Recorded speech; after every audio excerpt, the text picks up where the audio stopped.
Hello friends, fall is my favorite season and I couldn't let it pass by without creating at least one fall-themed project.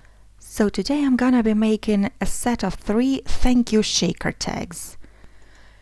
They might seem a bit complicated, but once you have all the die cutting made, they are pretty easy to put together, which I'll show you in this video. So let's get started.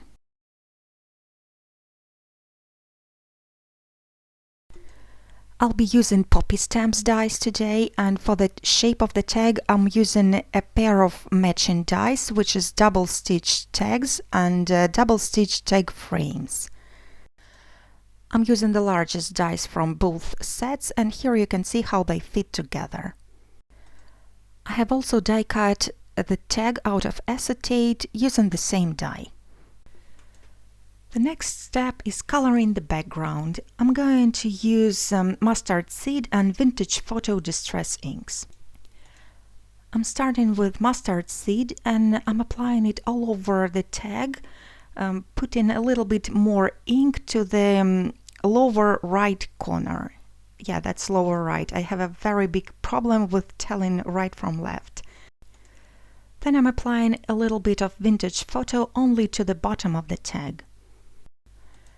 The focal image for the first tag is going to be this house. The die is called Classic Cottage. I've die cut it out of cream cardstock just as the tag, and then I'm sticking it to the corner of the tag.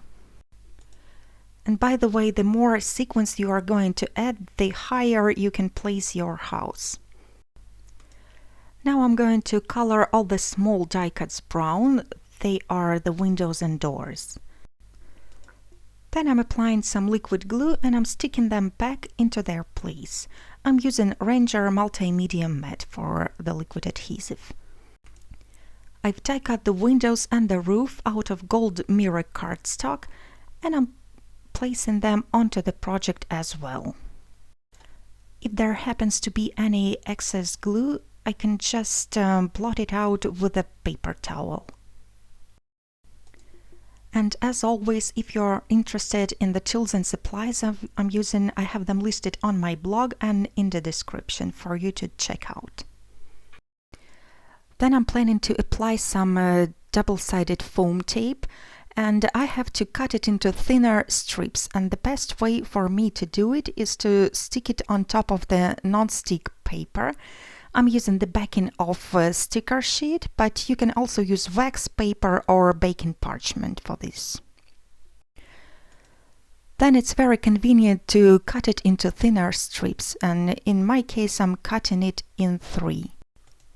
So I have applied the tape at the wrong side of my frame, and then I'm sticking the piece of acetate to it. This way the frame will be raised above the acetate, and I like this extra dimension. Then I'm applying the double-sided foam tape again, this time on top of the acetate. These tag frame dies are perfect for creating shaker windows. Before attaching this frame, I'm going to add a loop to be able to hang the tag. So I'm using a hot glue to attach a piece of golden ribbon to the tag, and I'm using a Teflon bone folder to press it down because this material is non-stick. I'll be using 3 sequin mixes today. They are Buttercup, Walking on Sunshine and Metallic Stars, all by Scrappiness. The Buttercup ones are the largest ones, and I'm going to attach just a few of them to the background, and this way some of the sequins will always stay up.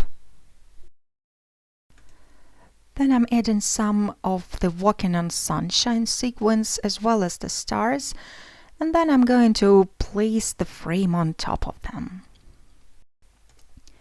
And as I mentioned, the more sequins you are adding, the higher you can place your focal image. Here you can see that I could have placed this house even higher. The sequins are going to be the heap of golden leaves. For the next tag I'm going to use the mousse die. I've die cut it out of cream and gold cardstocks, and I'm adding a little bit of brown around the edges, and I think I could have used brown cardstock as well. Now I'm going to attach the cream die cut on top of the gold ones, offsetting it a little bit to create the thin outline, and then I'm placing the smooth onto the tag. Then again I'm going to place some sequins inside and a frame on top. I really like this double-sided foam tape by Scotch because the sequins don't tend to stick to the sides of it, and also it's rather thick, so they are moving freely inside the tag. For the third tag I'll be using River FAERIE die, and this die is my favorite one from FAERIE series. So first I'm sticking down the wings. I've die cut them out of gold cardstock, and then I'm going to attach the body. You can leave the FAERIE as it is now, but I've decided to add a tutu as well. So I have this leftover golden die cut, and basically I'm going to trim off everything that is not a tutu. Sorry I went off the camera, but maybe it's for the better because the process is a bit terrifying. But basically it's very much like creating the clothes for paper dolls. Now when the tutu is ready, I can attach it on top of the body. And then of course I will add the sequins and attach the frame.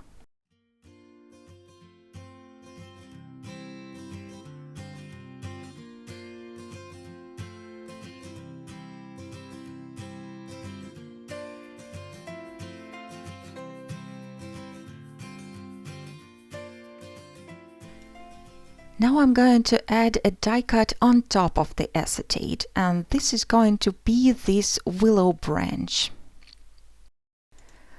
Before sticking it down, I'm placing it on top of the tag and I'm trimming off all extra pieces to make it fit into the tag, and I'm also trimming off the branches that are overlapping the focal image. Then I'm going to use Ranger Multimedia Matte to attach those branches to acetate. This adhesive works great with other than paper materials like acetate or sequins. The next step is attaching sentiment labels.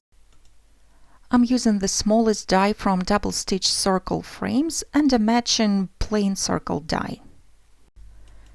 Now I'm applying mustard seed distress ink only at the edges of the circle, and then I'm going to stick the frame on top. The labels are going to be the same for all three tags. Then I'm going to stamp "Thank you" with brown ink in the center of each circle, and the stamp set I'm using is Love and Miss You by Birch Press Design. I'm using my liquid adhesive again to attach sentiment circles to the very tops of the tags. That finishes the project for today. I really hope you enjoyed the process and you found some ideas interesting and you'll give them a try in future. Enjoy the rest of the weekend, and until the next time, take care.